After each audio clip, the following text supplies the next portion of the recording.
Karibu sana wapenzi watazamaji wa hichi kituo niweze kuwapasha yale yote ambayo yametendeka. Mimi ni mtangazaji wako Bwana Ezra. Kuna kitu ambacho nimeweza kukigundua, naomba niweze kuwaelezea.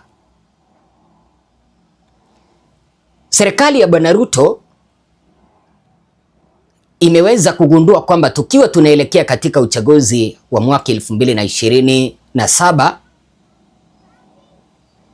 watakuwa na wakati mgumu sana watakapokuwa wanauza sera zao kwa wananchi, eti kwamba waweze kumchagua William Ruto tena kwa miaka mitano, baada ya hii miaka mitano ambayo waliweza kupewa William Ruto kukosa kufanya yale ambayo aliweza kuahidi wananchi. Hata nilisikia Kindiki akisema kwamba miaka mitano ni michache sana kwa rais kutimiza yale ambayo aliweza kuwaambia wananchi, na yeye ndiye aliweza kumpiga Uhuru Kenyatta vita sana. Sasa hii serikali, viongozi wake wanasema kwamba mwananchi akionekana akiimbia kiongozi wa serikali one term, hayo ni makosa ya jinai. Karibu niweze kukuchanganulia hili swala kwa undani. Mimi ni Bwana Ezra.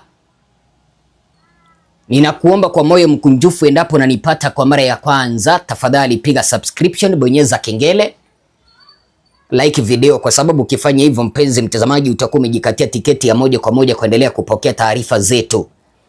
Hakikisha hapa kando mahala ambapo umekuandikia like, una like. Hakikisha vile vile mahala ambapo umekuandikia subscribe unafanya hivyo, na mahala ambapo umekuandikia share unafanya hivyo, kwa sababu ukifanya hivyo mpenzi mtazamaji utakuwa umeweza kujikatia tiketi ya moja kwa moja kupokea taarifa zetu pindi tu tunapoziachia. Mtazamaji wangu, mnamo siku ya Jumatano tarehe 4 mwezi wa pili mwaka 2025, yani 26, William Ruto aliweza kufanya kikao cha viongozi watakaogombea ama kikao na viongozi ambao watakuja kugombea viti mbalimbali katika uchaguzi wa mwaka 2027 kupitia kwa chama au kupitia kwa tiketi ya chama cha UDA. William Ruto aliweza kuandaa mkutano huo katika ikulu ya Nairobi. Pale viongozi mbalimbali waliweza kujiandikisha, watakuwa wanagombea viti mbalimbali. Aliyekuwa mbunge wa Gatundu na aliyeuliza ugavana wa kaunti ya Kiambu, Moses Kuria, aliweza kuhama kutoka kwa chama chake, kile chama cha mfuko, chama cha kazi, akaingia kwa chama cha UDA chake William Ruto, akiwa na imani kwamba atakuja kushinda kiti cha Gatundu South. Sasa Moses Kuria alipoweza kupewa nafasi kuzungumza, alisema kwamba anashangaa ni kwa nini viongozi wengine wanaposema kwamba one term wananchi wanawashangilia, lakini viongozi wanapouza sera ya serikali na kusema kwamba William Ruto ni two term, wananchi wanawahekol, yani wanawapigia kelele na kuwaambia kwamba ni one term. Moses Kuria akasema kwamba kuanzia leo ukionekana ukiimbia kiongozi wa serikali kwamba yeye ni one term, au ukimpigia William Ruto kelele kwamba yeye ni one term, hayo ni makosa ya jinai. Na ndio hiyo ya kusambaza maendeleo Kenya yote. So Moi alichangia, Kibaki akachangia, Uhuru akachangia. I have not heard anybody akisema tutabomoa Thika Road. Sababu tumekuja after Kibaki. Sijasikia mtu akisema tukabomoa expressway. Why would one want to campaign on the basis of reversing what has been done, not by the president's personal money, but by the taxes that all of us collect? For me, it's very sad. Ya pili, Your Excellency, nikiangalia mbele, mimi naona mbele iko sawa. Mbele iko sawa. Mbele iko sawa. Iko sawa, haiko sawa. Iko sawa, haiko sawa. Your Excellency, for the 60-something years we have been independent, this country, we have developed it on the basis of services and on the basis of what is on the service of agriculture.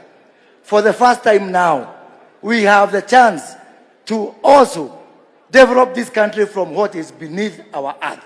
What you are doing in Turkana with the oil that will now go to the sovereign wealth fund will change this country forever. What Joho is doing in mining and blue economy, we have a chance. People, mimi ni mtu ambaye anasafiri kupeleka hii Kenya hapo mbele. Mwisho, mimi nakuuliza Your Excellency, wacha niruhusu tu nikuite vile profesa na kuita William. Umesema 580,000 viongozi wa UDA ambao watachaguliwa. Yani I also have access to those people. Hata nikitaka kushindana na wewe kwa nomination ni wangu pia. Mimi nimefika jamani. Mungu awabariki, Mungu awabariki, asante sana. Haya, asante sana Moses. One point, kuna mama amekuuliza hapa anaitwa Rukemi kutoka Nyeri. Na hiyo swali ameuliza na rafiki yangu. Is a very important question. Violence is a bad thing. And we condemn violence. And violence begets violence. But violence is not only physical. Wakati mtu anasimama anasema one term, anashangiliwa. Mwingine anasema two term, anakuwa heckled. That is also a form of violence. And I want to declare here, there is no physical violence, na violence of heckling, na violence of denying other people. Na kutoka hapa mbele, kitaeleweka. Tuko huko. Mkirusha, tunarusha. Asante sana. Nina imani kwamba umeweza kupata muda, umemsikiliza Bwana Moses Kuria jinsi ambavyo anazungumza. Acha niweze kukueleza hivi mpenzi mtazamaji. Hata serikali yenyewe imeweza kugundua kwamba mambo ni magumu. Kwa ground mambo ni magumu. Mambo si rahisi. Na ndio maana wameamua sasa kutumia vitisho eti kwamba ukiimbia viongozi wa serikali eti kwamba wao ni one term, hayo ni makosa ya jinai. Tafadhali ninakuomba upige subscription. Hawa viongozi kuna kitu ambacho hawajiulizi. Mmoja wao ni Bwana Moses Kuria. Bwana Moses Kuria amewahi jiuliza ni kwa nini wananchi huwa wanamwambia Rais William Ruto kwamba yeye ni one term? Moses Kuria alikuwa ni miongoni mwa wale ambao waliweza kuunda manifesto ya chama cha UDA. Je, ameweza kuketi chini na kuangalia ile manifesto ambayo waliweza kuunda na William Ruto iwapo imeweza kutimizwa yote? Je, zile kazi ambazo walisema kwamba wataziunda, wameziunda? Je, ule ushuru ambao waliambia wananchi watapunguza, wamepunguza? Kwa sababu William Ruto alipoingia madarakani aliongeza ushuru. Sasa hivi ameona ground imekataa agenda zake, ameanza kuteremsha ushuru. Ama mjaona hizo taarifa? Acha nikwambie, William Ruto atateremsha ushuru, mumchague. Kuanzia 2028 atapandisha ushuru mpaka muhame Kenya. Kama juzi ndiye aliweza kupandisha akiwa na nia ya kuja kugombea 2027 kiti cha urais tena. What about akishinda? Simtalia. Nina majibu mawili matatu ya kuweza kuambia serikali, sababu ambayo inafanya viongozi wanaimbiwa one term na sababu ambayo inafanya wananchi wanaimba one term. Endapo watayatatua matatizo haya, bila shaka viongozi hawa wa serikali hawataweza kuimbiwa nyimbo za one term. Kitu cha kwanza ni ushuru ambao waliweza kuongeza. Unajua William Ruto ni mtu ambaye anaunda matatizo au anaunda shida, anaunda problem, alafu anajifanya kwamba anataka kutatua hiyo shida. Wacha niweze kukueleza. Ndio, usinitusi kwanza. Wacha nikueleze. William Ruto alipoingia madarakani, simuliona aliongeza ushuru. Akaleta ushuru wa housing levy, akaongeza ushuru wa NSSF, akaleta ushuru wa pay as you earn, akaleta ushuru sijui wa mafuta. Sasa ameona akiwa amesalia na miezi michache tuingie kwenye uchaguzi mkuu wa mwaka 2027, ameteremsha ushuru huo. Kwa nini? To create the perception that William Ruto aliingia kwa serikali akapunguza ushuru. Anasahau kwamba aliingia kwa serikali akaongeza ushuru na ameweza kuuteremsha tena. Vile ambavyo aliingia kwa serikali akaleta pesa za kukata ID, yani unapoenda kuchukua ID unaombwa pesa. Alafu akaona Wakenya wamekaa mahali ngumu, Wakenya wamekasirika, akaondoa zile pesa. Akaanza kusema kwamba hapo nyuma Uhuru alikuwa ameweka pesa za kukata ID, za kuchukua ID, mimi nimeweza kuondoa. Kipindi ambapo yeye mwenyewe ndiye aliweza kuweka.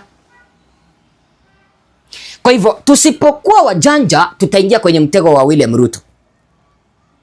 Mtego mahali ambapo anaunda matatizo, anajifanya kuyatatua hayo matatizo ili aweze kupendwa. Lakini kitu ambacho ajiulizi ni kwa nini wananchi wanamuimbia one term. Ni kwa sababu alipoingia serikalini alipandisha ushuru, alifanya maisha yakawa magumu. Bado hajaweza kuteremsha ushuru. Mahala ambapo Uhuru Kenyatta aliweza kuachia ule ushuru, alikuwa anapaswa kuteremsha zaidi na wala sio kupandisha alafu kujifanya kwamba anateremsha. Namba 2, ukosefu wa ajira. Wananchi wengi ambao wanaimbia hii serikali one term ni wale ambao bado hawajaweza kutimiziwa matakwa ya kuundiwa ajira. Kipindi cha kampeni William Ruto aliweza kuwapea wanafunzi wa vyuo vikuu matumaini kwamba kila mwaka atakuwa anaunda kazi milioni 4, kazi milioni 4. Hizo kazi ameshindwa kuunda, sasa anapiga upinzani vita. Asifu upinzani uko na pesa wa kuunda ajira. Kati ya upinzani na William Ruto, nani ambaye yuko madarakani sasa hivi? Ameshindwa kuunda kazi, anaanza kupiga upinzani vita. Hiyo ndio inafanya wananchi wanamuimbia one term. Namba 3, hali mbaya ya gharama ya maisha. Hauwezi ukapandisha bei za bidhaa, hauwezi ukapandisha bei ya mbolea, hauwezi ukapandisha bei ya masomo alafu utarajie wananchi wa kuimbia two term. Hawawezi. Hawawezi. Bwana Moses Kuria, ninakujibu hivi. Hamwezi mkaendeleza ufisadi kwa hii serikali alafu utarajie serikali au utarajie wananchi waweza kumuimbia William Ruto two term. Hawawezi.